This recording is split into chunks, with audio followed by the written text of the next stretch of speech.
स्थानम नमो हरियाणम नमो वज्रयानम नमो लोहे सबे सामनम। बोलो ऋषभनाथ भगवान की, बोलो नेमिनाथ भगवान की जय, बोलो महावीर भगवान की जय, बोलो आचार्य आदि सागर जी महाराज की जय, बोलो आचार्य महावीर कीर्ति जी महाराज की जय, बोलो आचार्य विमल सागर जी महाराज की जय, बोलो तात गुरु आचार्य सन्मति सागर जी महाराज की जय, बोलो आचार्य सुनील सागर गुरुदेव की जय।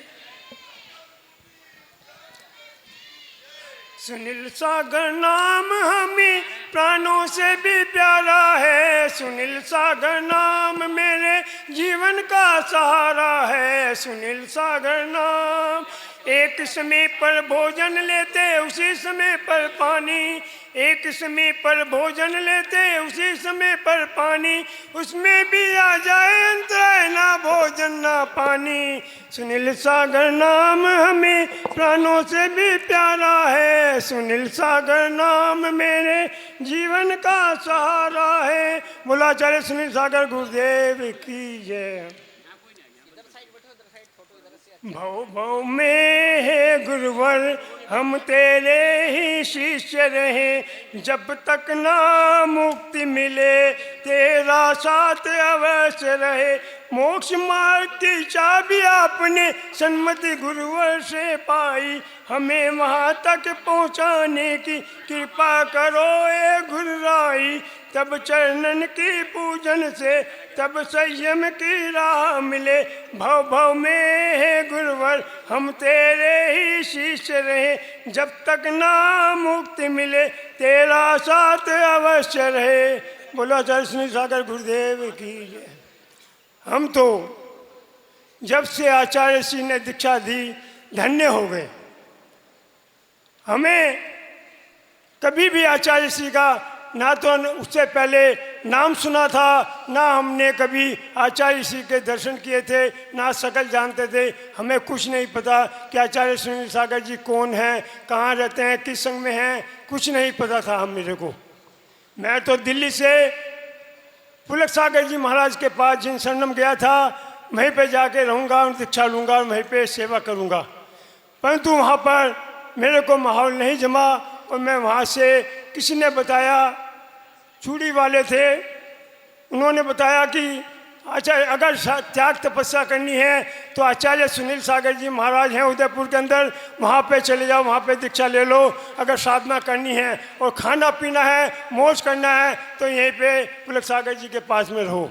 मैंने कहा नहीं, मुझे तो तब त्याग और साधना करनी है। मैं सब छोड़कर आचार्य सुनील सागर जी के चरणों में गया। उदयपुर जाकर मैंने देखा कि वहाँ पे 50 पीछियाँ थी, छोटे बड़े बुजुर्ग साधु थे और इतना माहौल मेरे को बढ़िया लगा कि मैं देख के हैरान रह गया। मैंने अगले दिन श्रीफल चढ़ाया आचार्य श्री को और आचार्य श्री ने मेरे को 7 प्रतिमा अगले दिन दे दी। ना ये देखा कहाँ से आया, कौन है, कैसा है, शराबी है, कबाबी है, ऐसी है या धर्मात्मा है, क्या है, कुछ नहीं किया। आचार्य सिंह ने मेरे को दे दी। सिर्फ किस बात पे, शंभू सागर जी महाराज मेरे को 1997 से जानते थे। उन्होंने बताया कि ये किस तरह के हैं, कैसे हैं और किस तरह की इनकी व्यावृत्ति साधना है, उसकी उनके विश्वास के ऊपर मेरे को दीक्षा देने के लिए, ब्रह्मचारी के लिए दे दी। उसके बाद में फिर शुभ मुहूर्त निकाला आचार्य सिंह ने, तो उसमें देखा कि शुभ मुहूर्त नहीं है। आचार्य सिंह ने कहा 2 महीने बाद होगा। मैंने कहा कोई बात नहीं, 2 महीने बाद। फिर अक्टूबर में मेरी दीक्षा आचार्य सिंह ने करी। मेरे घर के परिवार वाले आए, उन्होंने देखा, कहने लगे 50 पीछे हैं, इतना बड़ा संघ है, तुम्हारी कैसे निभेगी, तुम तो बड़े गुस्से वाले हो, तुम्हारी तो संघ में प्रवाह नहीं हो पाएगी।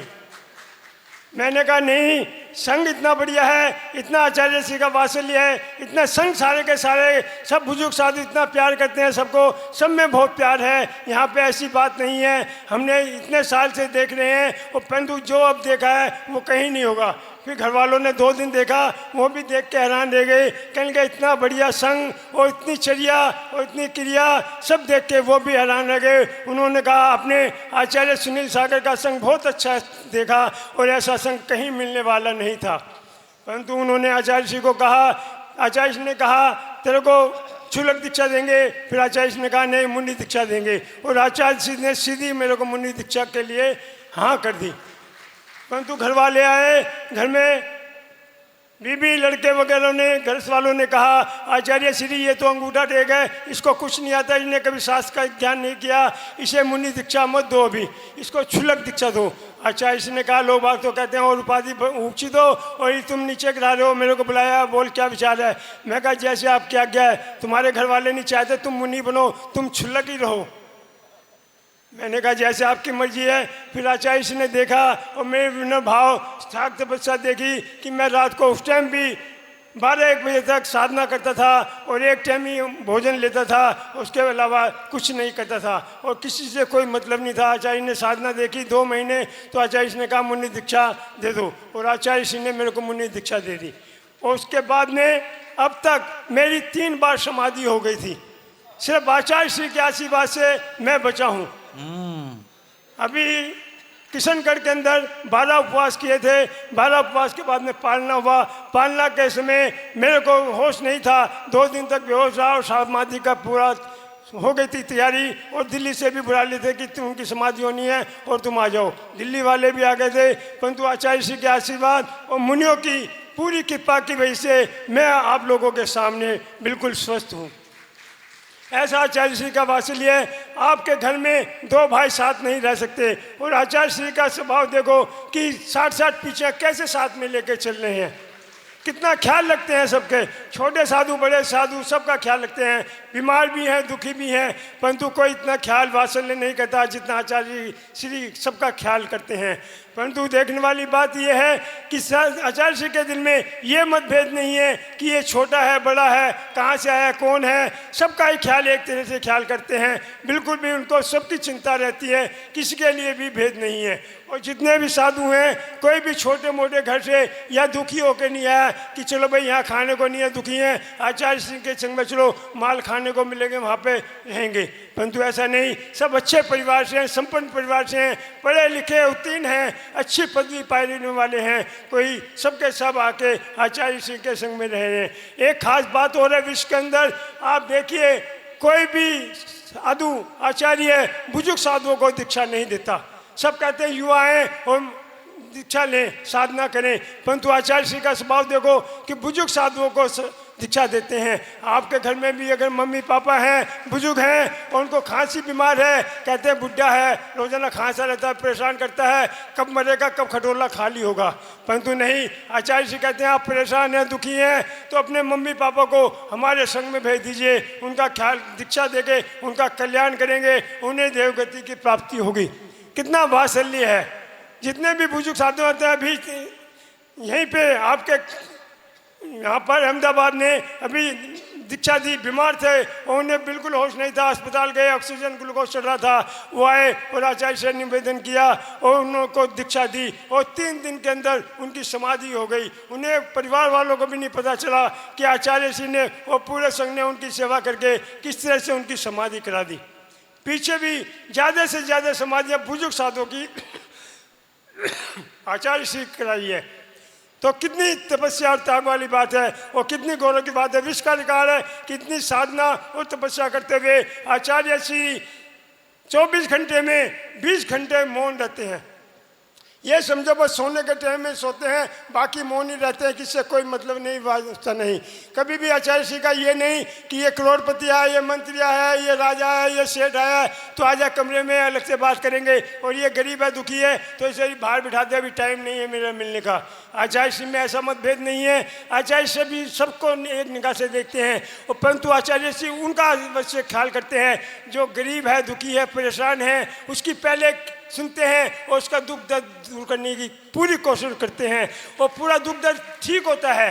इसीलिए सारी चीज़ें जुड़ी है, पूरे दिल्ली क्या, यूपी क्या, हरियाणा क्या, राजस्थान क्या, उदयपुर क्या, अहमदाबाद क्या, सब तरह के जुड़े हुए हैं और सब अपनी परेशानी बताने आते हैं और दर्शन करते हैं और उनके दुख दूर हो जाते हैं। वो कह ही नहीं पाते कि आचार्य से हम परेशान हैं। कितना मतलब एकदम आकर्षण है कि आचार्य से शक्ल देखते ही उनके सामने विचार आता है कि मैं दुखी परेशान हूँ, जाके बताऊंगा, और आचार्य जी के पास आने के बाद में वो सब भूल जाता है और उसके सब संकट खत्म हो जाते हैं। उसे कहने की जरूरत नहीं कि मैं आचार्य से परेशान हूँ। कितना वात्सल्य और कितना आशीर्वाद है। और ये सब आशीर्वाद आचार्य सन्मति सागर का आचार्य श्री के ऊपर चल रहा है, जिसकी वजह से सारे जग का कल्याण हो रहा है। इतना बड़ा संघ देखेंगे तो कहीं भी नहीं मिलेगा और कहीं भी इतना वात्सल्य नहीं मिलेगा।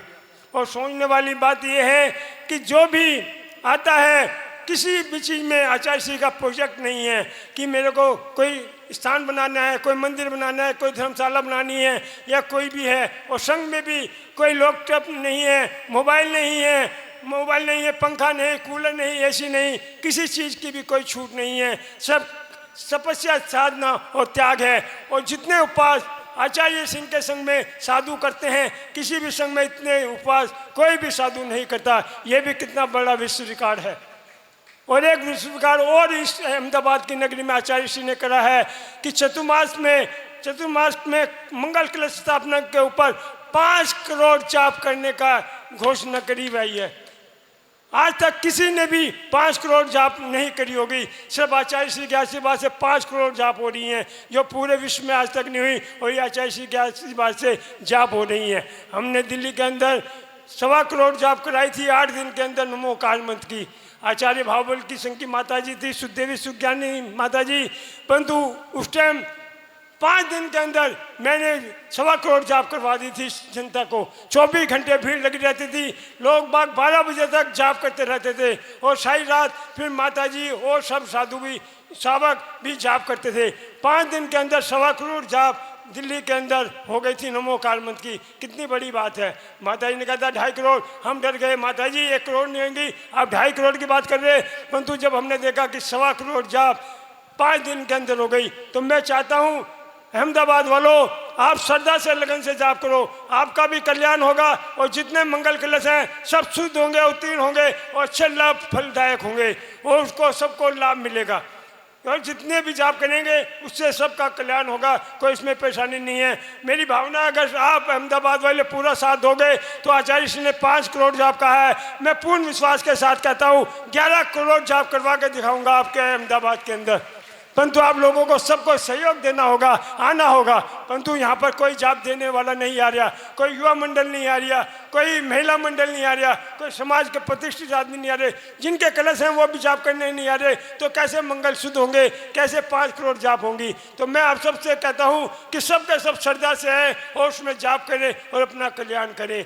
पैसे से कुछ नहीं होता, पैसा तो वैश्या के पास भी होता है, परंतु वो कभी भी सही काम में नहीं लगा सकती। जैनियों के पास अगर पैसा है तो वो धर्म में लगाएगा, उसे समझ है कि देह धर्म में लगाऊंगा। सब जैनी ही कभी भी देखेंगे भीख नहीं मांगता मिलेगा।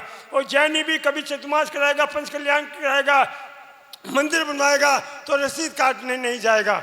पहले तो कहते थे कि जैनी अगर अदालत में जाता था, मर्डर केस भी होता था और मजिस्ट्रेट के सामने जैनी जाके गवाही देता था कि इसने कत्ल नहीं किया, तो उसे बाइज्जत बरी कर दिया करता था।